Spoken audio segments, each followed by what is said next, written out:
Imagine, for just a second, that you are standing shoulder to shoulder with your absolute best friend. Okay.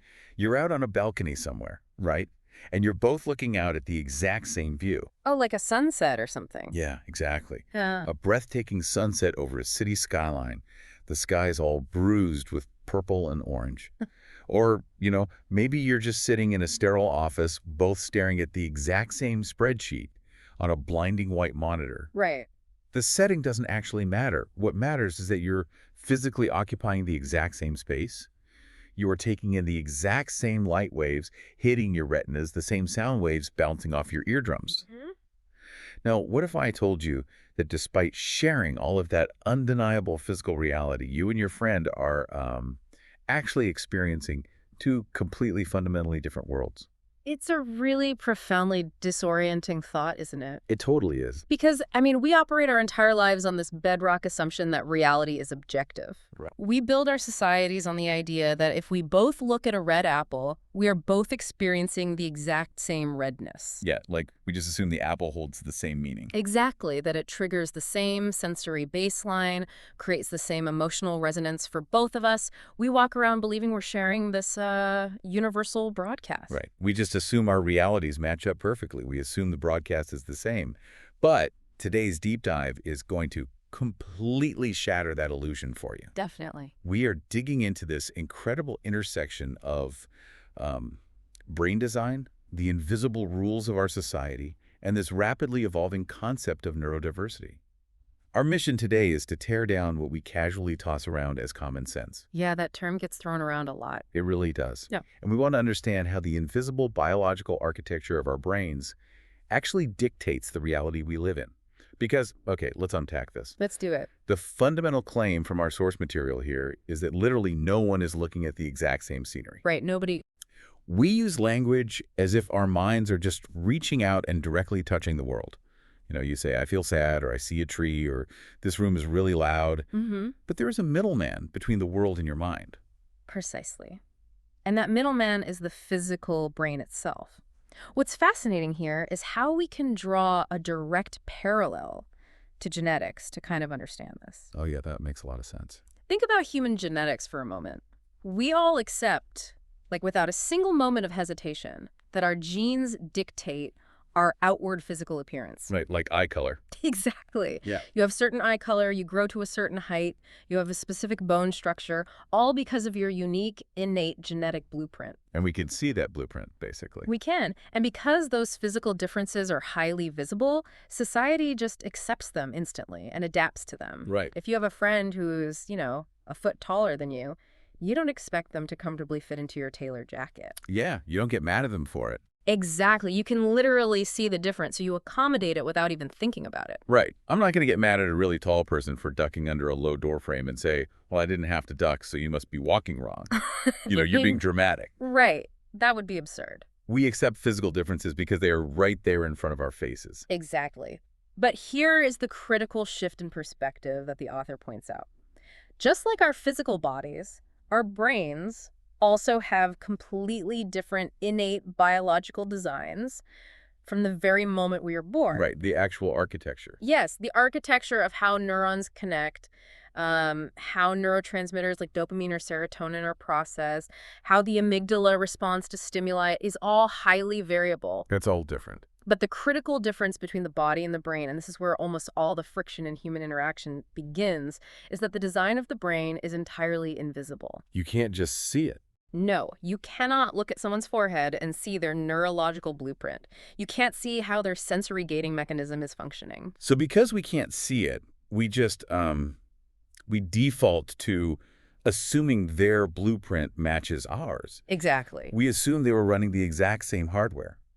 And the source has this brilliant metaphor that conceptualizes this as wearing invisible glasses. I love that metaphor. It's so good. Right. We are all walking around wearing these invisible glasses, and we are viewing the entire world through their specific built-in filters. Mm-hmm. Now, obviously, the lenses of these glasses get shaped over time by our lived experiences, right? Mm-hmm. Like our memories, how we were raised, our traumas, our joys. Right, the nurture side of things. Exactly. So.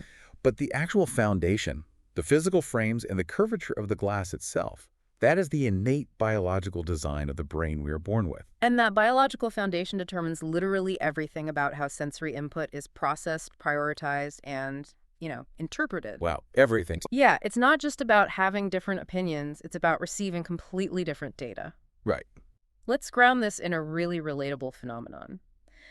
Have you ever been to a loud party or a bustling theme park or some universally acknowledged fun environment? Oh, yeah, definitely. You look around and everyone seems to have the same slight smile on their face. You might assume everyone is experiencing a baseline level of joy, Right. You think everyone's having a good time. but internally, someone standing right next to you might be feeling absolutely zero pleasure. In fact, they might be in actual physical pain. Wait, really?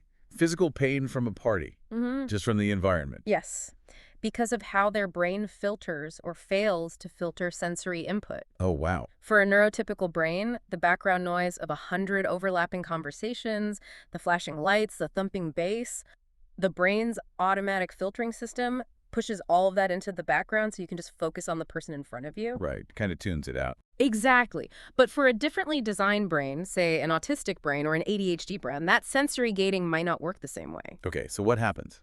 Every single sound, every flash of light is processed with equal priority.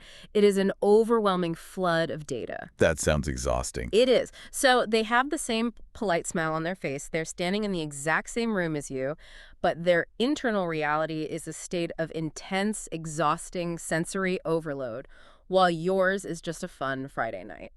That is wild. It makes me think of the brain like a smartphone. Okay, I like this. Let's say you and I are sitting next to each other, and we are holding smartphones that look completely identical on the outside. Right. Same case, same screen. Exactly. Same sleek black case, same screen size, same buttons.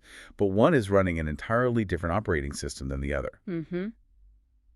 You wouldn't expect a piece of software, like a new app, to run exactly the same way on both phones. That is a highly accurate analogy. So how does that play out in practice? Well, on one phone, the app runs perfectly. Smooth, the interface makes sense, it does exactly what it's supposed to do. Right. But on the other phone, running a different OS, maybe the app constantly crashes. Or the layout is completely jumbled. Yeah. Or, and I think this is the most crucial part, maybe it runs the app, but it has to use so much processing power to do it that it drains the battery in 10 minutes. Oh, that's a great point. The phone gets burning hot just trying to keep the app open. It's not that the second phone is broken. It's a perfectly good phone. Exactly. It's just not optimized for that app. Right. It's just running a different OS. But in human society, we constantly expect everyone to run the Life app the exact same way, and we get mad when someone's battery drains faster. The battery drain is a perfect representation of what is clinically known as masking. Masking, right. It's the immense cognitive effort required to force your operating system to simulate the dominant operating system just to survive a social situation. Wow, just to survive it. Yeah. And when the app doesn't run smoothly on someone else's operating system, we almost never say, oh, they must have a different OS. No. We tend to say, they are doing it wrong. They are being difficult. They are too sensitive. Yeah, we blame them. Exactly. Because we cannot physically see their operating system, we judge them based entirely on our own. We use our own invisible glasses as the universal standard of objective reality. Which brings up a massive, slightly uncomfortable question for you listening right now. It really does. If we all actually have these different operating systems, if we're all looking through different invisible glasses, how on earth did we ever agree on what is normal? Right. How did society decide on the rules of interaction if everyone is seeing a slightly different version of reality? That is the pivotal question, and the answer is found in the dynamics of power and the tyranny of the majority. The tyranny of the majority. Let's run a thought experiment to illustrate this. Yeah. Imagine a person who has spent 40 years meticulously conforming to the rules of their society. Okay, a real rule follower. Yes. They have always kept in step with those around them, adopted the dominant customs, spoken the way everyone else speaks, valued what everyone else values. Makes sense. Naturally, when this 40-year-old conformist sees someone who isn't keeping step, who is acting differently, they immediately judge that person as deviant. They are a rule breaker. Right. The conformist looks at them and thinks, look at this rebel. They're completely out of line. Why can't they just do things the right way? Exactly. But let's flip the scenario entirely.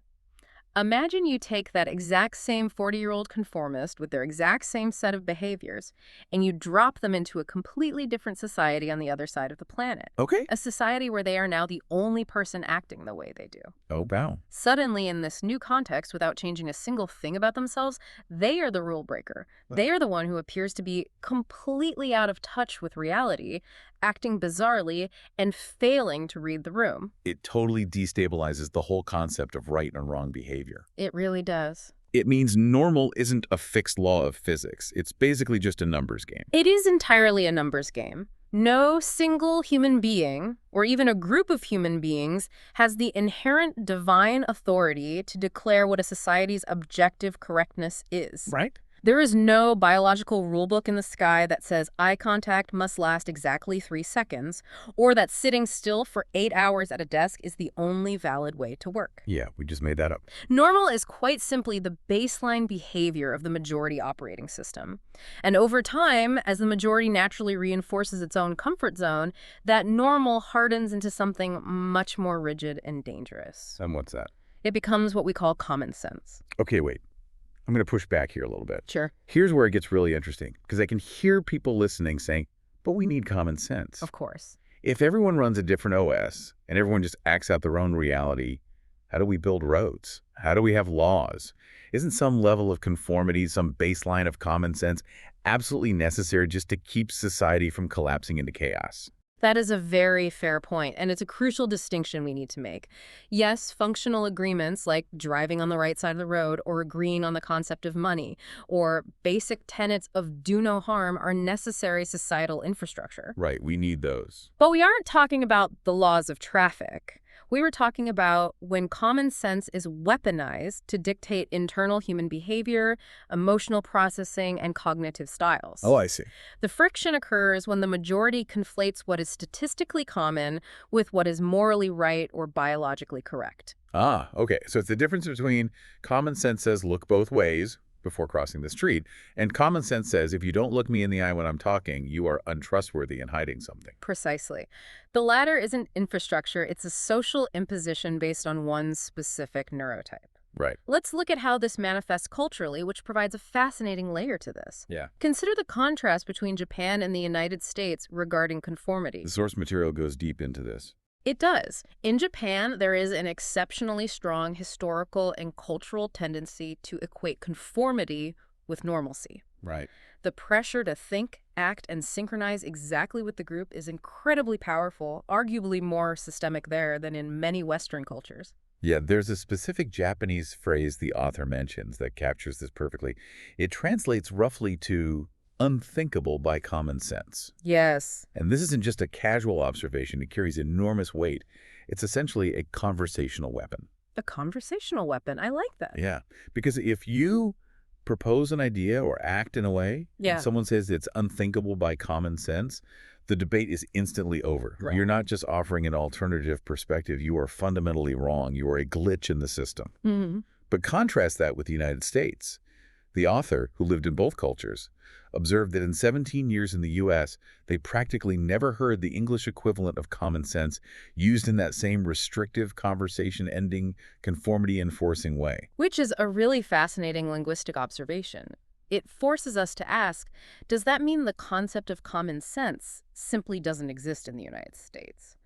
Or does it operate on a completely different frequency? I think it operates on a totally different frequency. Because Americans definitely talk about common sense all the time. Constantly. Right. But the nuance is that in a society that places a much higher premium on individualism, personal opinion, and asserting yourself, the weaponized version of common sense, the one meant to force you to blend into the herd, loses its power. Exactly. In the American environment, having your own unique opinion and being able to boldly articulate it is often valued more than just silently blending in. And this flips the script on the 40-year-old conformist perfectly. Oh, right. In an environment that highly prizes individual assertion, if you're a person who only prioritizes conforming to the group, who never speaks up, and who constantly defers to collective harmony, you might actually be viewed as the abnormal one. Yeah. They'd think something was wrong with you. You might be told you lack leadership skills, or that you aren't a self-starter. The polarity is completely reversed. Right. Keep your head down and agree with the group in one country, and you are the ultimate rule follower, the ideal citizen. Yeah. You cross the ocean, keep the exact same behavior, and suddenly you're the weirdo who doesn't participate and lacks initiative. Exactly. It just proves that common sense is totally geographical. It is geographical, it is temporal, and most importantly, it is deeply arbitrary. Arbitrary, yeah. And if we connect this to the bigger picture, we see the profound friction this arbitrary nature creates for people with different brain designs. Oh, totally. Because remember, we are talking about innate biology. If your biological operating system naturally pushes you to question things, to explore tangents, to process this information at a different rhythm, or to communicate directly rather than through subtle social cues. Which happens all the time. Right. And you happen to be born into a society where strict, unspoken conformity is the highest virtue, you are going to experience immense painful friction every single day of your life. And the most agonizing part of that friction is that it is completely silent. Because, again, the glasses are invisible. The hardware is hidden. Yes. Which brings us to a really heartbreaking, powerful analogy from the source material to try and explain the agony of this unseen struggle. Mm-hmm. I want you, the listener, to really put yourself in this scenario. Imagine you are sitting in a massive, high-stakes business meeting. Okay, he's setting the scene. But this meeting is taking place in a foreign country. Let's really flesh out the emotional reality of that scenario. Yeah. You are at a long boardroom table. The entire discussion is happening in rapid-fire English, which is not your native language. Right. People are using idioms you don't quite catch. The cultural cadence of taking turns speaking is unfamiliar to you, and the sheer speed of the conversation is daunting. It's just a lot to process. Exactly. So you are sitting there completely silent. Now, to everyone else in the room looking at you, what do they see? They see someone who isn't talking. They see a person staring at a notepad, offering zero external output. So what is their common sense conclusion based on their operating system? They assume you aren't participating. They assume you are disengaged. They might even assume you just aren't smart enough to keep up with the conversation, or that your mind is completely blank. But what is your actual internal reality in that exact moment? It's completely different. The cognitive dissonance is staggering. Internally, you might be hanging on every single word. You are translating in real time, working twice as hard as anyone else in the room just to process the audio. Right. And on top of that, you might be analyzing the arguments deeper than anyone else. Because you are observing rather than talking, you might have already spotted the fatal flaw in the marketing plan they are discussing. Oh, definitely. You see what they're missing. You might have arrived at the perfect, elegant solution 10 minutes ago. Your brain is firing on all cylinders, burning white hot, but you remain silent. And why is that? Perhaps because of a deep-seated inferiority complex about your accent, or a paralyzing fear of using the wrong grammatical structure and embarrassing yourself. Right. The anxiety of it all. Or simply because by the time you translate your brilliant idea into English, the fast-paced conversation has already moved on to a new topic. The gap between your rich, complex internal reality and the external perception of the people judging you is massive. It really is. And the emotional reaction to that gap is profound. When someone looks at you across that boardroom table with a hint of condescension, assuming you're just checked out or slow, the internal scream is deafening. Deafening, yeah. It's this visceral reaction of, don't assume. You're the one looking at this wrong. If you could just see inside my head for 10 seconds, you would understand what I'm thinking. Try to understand me. Don't assume you're the one looking at this wrong.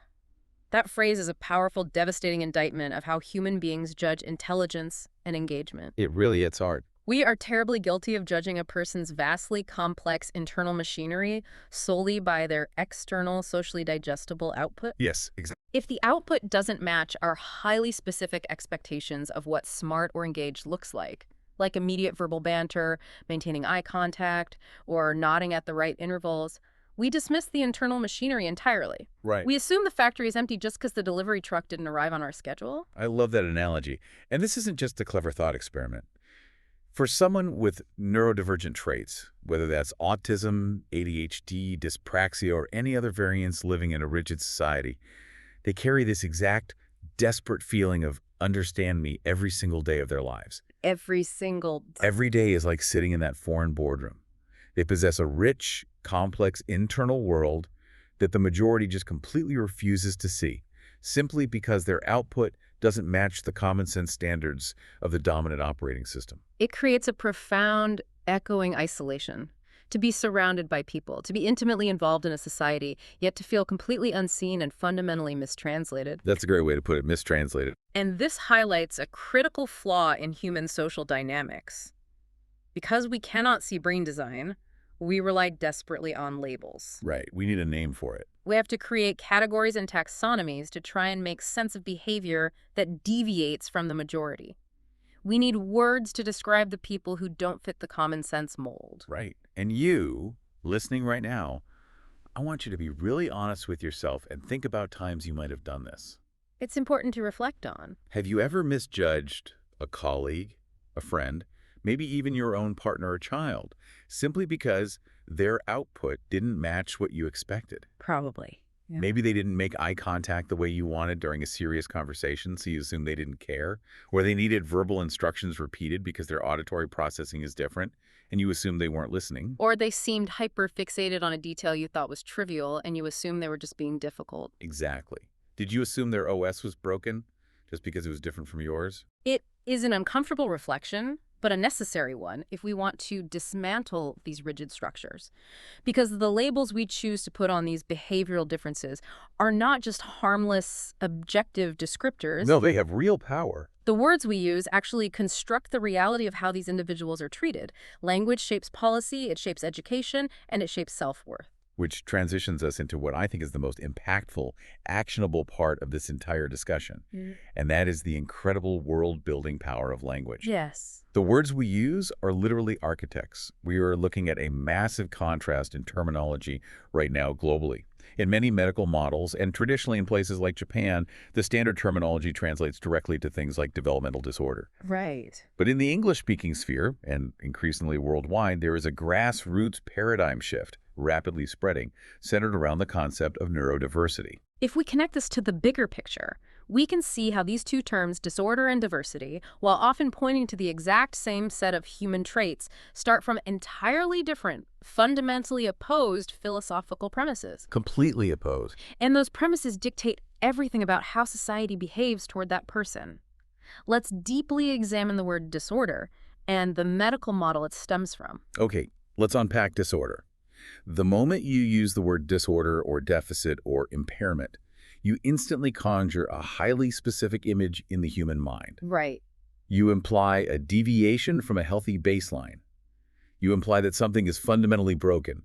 It's a defect in the machinery. Exactly. And if society agrees that something is broken, what is the logical, inevitable next step? You have to fix it. It must be fixed. It must be cured or corrected or at the very least mitigated. Right. This label forces the entire ecosystem around that person, their well-meaning parents, their special education teachers, their corporate managers, their therapists, into a posture of correction. The ultimate goal of a disorder framework becomes steering this broken individual back toward the correct direction. And what is that correct direction? The behavior of the majority, the normal operating system. Yes. The goal becomes assimilation, making them act indistinguishable from their peers. And we have to look at the immense psychological toll that takes on the individual from childhood. It must be awful. If you are constantly told by the world, implicitly through therapy goals or explicitly through constant correction, that your natural way of being is broken, that your instincts are wrong, that you need to be fixed to be acceptable, it inevitably breeds deep foundational self-denial. It's devastating. You internalize the label. You stop thinking, I have a different operating system, and you start believing to your core, I am a fundamentally broken human being. Yeah, that's exactly what happens. Every time you fail to act normal, it's another piece of evidence that you're defective. You spend your entire battery just trying to mask the brokenness. It is a self-fulfilling prophecy of limitation and shame. Now, let's contrast that entire dark ecosystem with the premise of neurodiversity. Okay. The word diversity immediately, conceptually neutralizes the idea of a defect.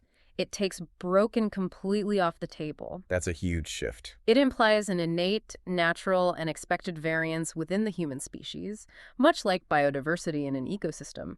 Think about a rainforest. Okay, a rainforest. A rainforest isn't broken or disordered because it contains both towering, massive canopy trees that need endless sunlight and tiny, delicate ferns that only survive in the damp shade. Right. The rainforest is robust and resilient precisely because of that variance. If every plant were a canopy tree, the ecosystem would collapse. I absolutely love that. Uh, Under the neurodiversity framework, you aren't a broken, glitchy version of normal. You are a complete, 100% functioning version of you. exactly. You are a fern, and ferns are supposed to act like ferns. Yeah. And this completely shifts the burden of responsibility, which is the real game changer here. It is. If a person is labeled a disorder, the burden is entirely on the person to change, to take medication, to act normal, to undergo therapy to fit the rigid environment. But if it's diversity, the burden shifts to the environment. Yes, exactly. The question stops being, how do we fix this person? And becomes, how do we fix the environment so this person can thrive? This is where we move from theory to highly practical, transformative application, particularly in the workplace or the classroom.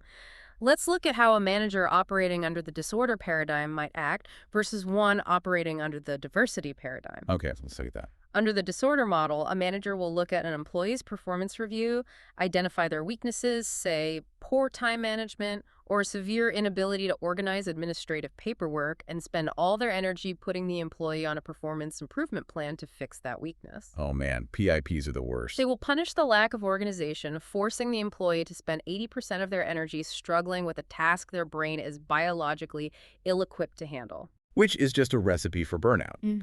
It makes the employee miserable, anxious, and because they are spending all their mental RAM trying to organize a spreadsheet, it probably completely ruins the things they're actually good at, like their creativity. Exactly. But imagine a boss who truly understands neurodiversity.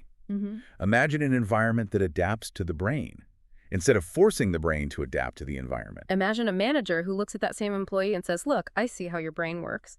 You have standout, incredible, out-of-the-box creativity. Right. You see patterns no one else sees, but your administrative organization is a roadblock for you. So here is our new environmental design. Okay, what do they do? Your job is just to throw ideas at me, go wild, follow the tangents. I or someone else on the team who naturally excels at organization will personally take on the task of catching those ideas, structuring them, and shaping them into a format the company can use. That is just brilliant. By removing the friction, the administrative busywork that this specific brain finds literally agonizing to execute, the manager hasn't just accommodated a weakness. They have unleashed a superpower. They have unlocked the individual's core strength. The ripple effect of this environmental shift is profound. By shifting the environment, the person gets to actually focus on what they are exceptional at. Right. Because they are doing what they are good at, they start accumulating successes. Those successes build genuine, undeniable confidence. They stop masking. They stop feeling broken. It changes everything for them. And suddenly, the so-called disability has been completely sidestepped. They aren't a broken employee dragging the team down anymore. They're the irreplaceable creative engine of the entire department. I really want you to take a second and reflect deeply on this, whether you manage a team or you're a parent or just dealing with your family dynamics. Yes. Think about this. Are you constantly expending your energy trying to fix someone's innate weaknesses so they conform to your standard of common sense? Are you yelling at the fern for not being a canopy tree? Or are you actively designing roles and environments that weaponize their unique strengths? It is the most crucial question we can ask about human development. It really boils down to this fundamental truth. A developmental trait only becomes a severe, debilitating disability when it is placed in a society or an environment that rigidly refuses to accept it or accommodate it. Wow. The disability isn't located inside the person's brain. The disability is generated in the friction between their brain and an inflexible environment. Change the environment, and the disability often vanishes. Which brings us to this incredible closing anecdote from the text that perfectly illustrates how environment dictates outcome. And it takes place in the United States, which is interesting because we have to make a careful, nuanced point here. Right. It's important to be clear on this. We aren't trying to paint the U.S. as some flawless, neurodivergent utopia. The medical terminology in the U.S. still heavily relies on the medical model. The D in ADHD still literally stands for disorder. So that label and all the baggage it carries still exists there. Yes, that is a vital caveat. The systemic structures of the medical model are still very much in place globally.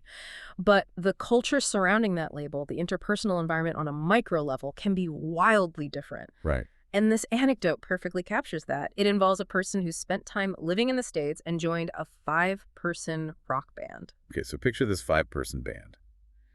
Within this group, the 2 lead vocalists openly, casually proclaimed that they had ADHD. Wow, just out in the open. Yeah. They didn't whisper it like a dark secret. It wasn't a source of deep shame that they had to hide from their bandmates for fear of being kicked out.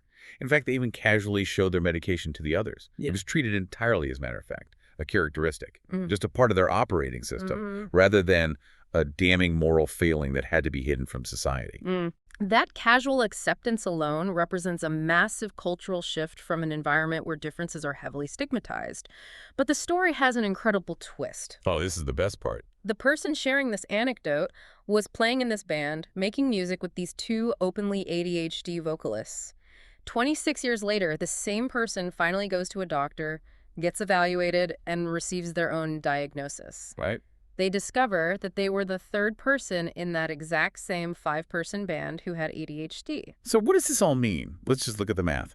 3 out of 5 people in a single random band possessing the exact same neurodevelopmental traits. The odds are wild. Statistically speaking, if you look at a standard classroom of 30 kids, you might naturally have a few with ADHD. That's a normal distribution. Yeah. But a 60% concentration in a small, self-selected musical group, that is an incredibly dense configuration. It's not a coincidence. It is absolutely not a coincidence. It speaks to a fascinating sociological and psychological phenomenon. Yeah. Even though they couldn't physically see each other's brain designs, even though the person in the story didn't even know their own diagnosis at the time, people with similar biological operating systems naturally, unconsciously gravitated toward one another. It's the invisible glasses at work. They found each other in the wild. Sure. Because when you find someone running the same OS, you don't have to mask. You don't have to constantly translate your thoughts. The communication is just smoother. Exactly. They form this supportive microenvironment, this band, where their shared traits, maybe impulsivity, high energy, nonlinear thinking, hyper-focus, weren't a disorder. In that room, among those 5 people, it was just the baseline normal. It was their own localized common sense. That unconscious gravitation is beautiful, but the true brilliance of this anecdote is in the final synthesis we can draw from it. Why was this band successful? They didn't make great music because they all thought the exact same way. No, definitely not. They didn't achieve success through a triumph of rigid conformity. No. They made music because they had different brains. Think about it. The ADHD brain is often wired for novelty, for making unexpected connections, for taking risks. Yes. They were each looking out at the world through their unique invisible glasses, seeing completely different scenery than a neurotypical band might see. And as a result, they were producing unique sounds, chaotic energy, and creative leaps that only they, with their specific neurological makeup, could possibly make. Precisely. And this completely redefines our cultural concept of harmony. Too often, especially in highly conformist environments, we mistake conformity for harmony. We really do. We think harmony means everyone singing the exact same note, the exact same volume at the exact same time. That's not harmony, that's just a unison monotone. Oh, yes. True harmony, whether musical, corporate, or societal, actually requires distinct, fundamentally different notes blending together to create a richer, more complex chord. The band functioned and thrived not in spite of their neurological differences, but directly because of them. That is just incredible. It totally flips the script. Okay, let's take a deep breath and recap the massive journey we've been on today. Sounds good. We started by stripping away the comforting illusion that we all experience the exact same objective reality. We realized that our innate biological brain designs act as invisible glasses, filtering, amplifying, or muting everything we see and feel. We then examined the societal implications of those invisible glasses. We saw how the majority's shared operating system naturally calcifies into arbitrary, rigid rules called common sense, and how that common sense can severely alienate, penalize, and marginalize anyone whose biology naturally deviates from that statistical norm. We really felt the agonizing frustration of being misunderstood, sitting in that proverbial foreign meeting room, trapped behind a language barrier, desperately screaming internally for people to look past our external output and see the active, brilliant, complex minds working furiously inside. We analyzed the profound, world-shaping power of language. We realized how labeling a human trait a disorder breeds deep self-denial and forces an exhausting culture of correction. Conversely, embracing that same trait as a diversity fundamentally shifts the focus away from fixing the individual and toward creating flexible environments where unique cognitive strengths can actually flourish. And finally, we saw through the amazing story of the five-person rock band that when different brains are allowed to unmask, gravitate toward each other, and simply be themselves, they don't create chaos and societal collapse.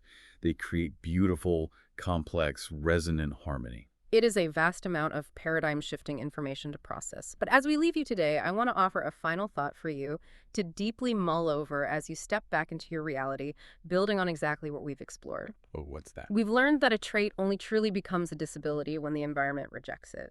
So look at your own life. Look at the people around you, your children, your colleagues, your partner, your friends. Okay. Think about that one frustrating quirk, that one behavior, that one communication style, that one thing you or someone else has spent years trying to fix or discipline or suppress just to fit neatly into society's rigid box of common sense.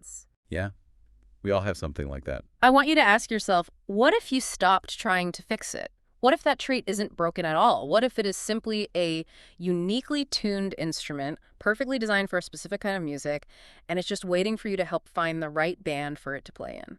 I absolutely love that. Keep questioning the scenery you see, and please keep making space for the scenery others see. Thanks for joining us on this deep dive.